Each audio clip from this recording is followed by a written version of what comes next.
Hey guys, so I figured a lot of serious things are going on in the world today, some things that can be somewhat depressing at times. So I figured I'd have a little fun here. So I'm going to go through my top 5 mostly harmless conspiracy theories. So I'm not going to talk about things like MK Ultra or Project Paperclip that turned out to be true, nor am I going to go through things that, even though they're not true, they could be harmful for people who believe them, like QAnon. I'm just going to do some kind of light conspiracy theories that, for the most part, don't really hurt or affect anyone. Now, there are some people who are subject to some of these conspiracy theories, but they seem to be more just mildly annoyed than actually harmed by these. So let's just get this started. So unlike the other conspiracy theories on this list, I know exactly where this comes from. And in fact, I was actually watching television when it first came out. So if you've seen Back to the Future 2, you've seen the scene where Marty McFly in the year 2015 grabs a scooter from a child, only to find that it's this thing called a hoverboard.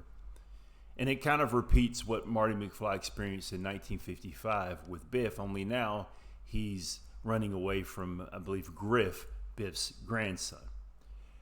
So there was a special that came out in 1989, the same year that the movie was released. And they're doing behind the scenes. I think it was like behind the scenes of Back to the Future, or Back to the Future behind the scenes. Now remember, this is before you had streaming or before you had devices to really record television shows other than a VHS. So you could say a thing, and then chances are you couldn't really repeat it or get someone to confirm it was this. You would just say, I remember seeing this thing, and other people would be like, sure you did. But in fact, Robert Zemeckis, the director, during this behind-the-scenes documentary, I guess you could say it, when they asked about the hoverboard, he said they're real. It's just that the parents won't let them be produced, so the government suppresses them or won't let Mattel or these other companies make them. A hoverboard is a board that hovers on magnetic energy. And it works just like a skateboard, except it doesn't have any wheels, and you don't have to have any pavement to hover on. And they've been around for years, just that parents groups have not let the toy manufacturers make them, and we got our hands on some, and we put them in the movie. This, of course, turned out to be completely false, but if you watch this behind-the-scenes video documentary, they just left it at that. So to kind of reinforce this belief or idea or conspiracy theory that hoverboards are real and being suppressed by parental advocacy groups. Some years later, let me see here. I think it was actually it was in 2015, as the same year in which Back to the Future 2 takes place. Funny or Die decided to make a video where they brought in Christopher Lloyd, and they brought in a number of other celebrities, and they have them on hoverboards, thus reinforcing the conspiracy theory that hoverboards are real. They included, they had Tony Hawk on. Now, I will say this, sometimes between 1989, when the original behind-the-scenes video was aired, and when Funny or Die made their video, there was actually another behind-the-scenes video that showed how they did the special effects of the hoverboard.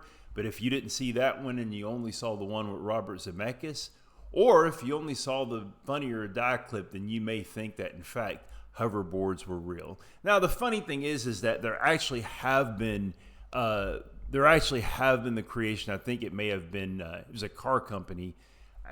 I think it may have been Mercedes-Benz, I'm not sure, but it was a luxury car company, and they actually did create a kind of a hoverboard using a super cold magnet. But that goes way beyond the discussion we're having with this. So hoverboards, not real. Okay, so to understand this next theory, you have to have some knowledge about a theory that's much older, one that actually goes back to the 60s. So in 1966, Walt Disney, the founder of the Disney Entertainment Corporation Group, whatever, He dies from lung cancer. He was a lifelong smoker. And a reporter claims to have been in the hospital in which Disney died and went into a closet and saw Walt Disney's body frozen. Therefore, starting the rumor that Walt Disney, as requested in his will, had his family cryogenically freeze his body until they found a cure for cancer. Now, this isn't true, but decades later, some people still believe it. In fact, this rumor evolved to it possibly being his body or just being his head. In fact, it's been a continuous joke on various shows and cartoons for decades. And I think that the Futurama joke, which I'm pretty sure they make a joke about Walt Disney's head being in a jar. But if I had to guess, I'd probably say that Futurama gets that kind of that running gag of historical figures' heads being in a jar. It may just have come from the rumor, conspiracy theory, whatever you want to call it, of Walt Disney having his head preserved, and they just extended it to historical figures. Okay, so what conspiracy theories built from this? Well, the movie Frozen comes out in 2013, and it's based on a Hans Christian Andersen story from 1844 called The Snow Queen. Now, this conspiracy theory, I don't know exactly where it dates from. I think it may have came out around 2019 when Frozen 2 was released. But the theory goes basically like this, that Disney created the movie Frozen to basically trick the Google algorithm so that when people try to Google Walt Disney Frozen, instead of getting to the truth about Disney, they'll instead be directed to this movie. Otherwise, why wouldn't Disney just call the movie The Snow Queen the way it was originally titled? Now, this isn't really the first time that Disney's changed the title of things. I mean, we have Tangled instead of Rapunzel. But honestly, this is kind of one of, on the list here, this may be my most favorite conspiracy theory because it's just so layered. And in some weird way, it kind of makes sense. Now, why Disney would spend hundreds of millions of dollars to do this, I don't know why, but it worked in their favor because Frozen 1 and 2 are the number 4 and number 2 highest grossing Disney movies, respectively. So, success. Okay, so the next one's kind of funny to me because I've actually had my students talk about it. And it's kind of additionally funny because, well, they're talking about an event which took place before they were born. And they seem to all know about it. So basically, Avril Lavigne was replaced by a body double because she, to use the YouTube parlance, unalived herself. She was replaced by a body double, by the name of Melissa Vandea. I don't know where that name comes from. I'm not really sure where the conspiracy theory started, but more than likely it dates back to a blog put up by a fan on a fan site, actually a Brazilian Avril Lavigne fan site, and the blog post was entitled "Avril está morte," which it means Avril is dead. So the idea is that they replaced her. What is the proof of this? Well, her debut album is called Let Go. And some of the lyrics and names of some of her songs can hint towards maybe making references to unaliving yourself. Well, what's the additional proof? Well, if you see her first album, she's putting on a skater aesthetic, and then later on she's presenting herself in more makeup and dresses and I guess more of a traditional feminine way. Now, I think this really just comes down to that Avril Lavigne being a teenager when her debut album came up and her just getting older. Because some people say, well, she looked different between the albums. And once again, people get older and their features change. But if you look at her, it's the same person. Regardless, this conspiracy has continued. And in fact, in 2015, BuzzFeed put out a tweet referencing the replacing Avril Lavigne with a body double. Now, she's addressed these rumors before and seems to kind of take it in stride and think it's kind of funny.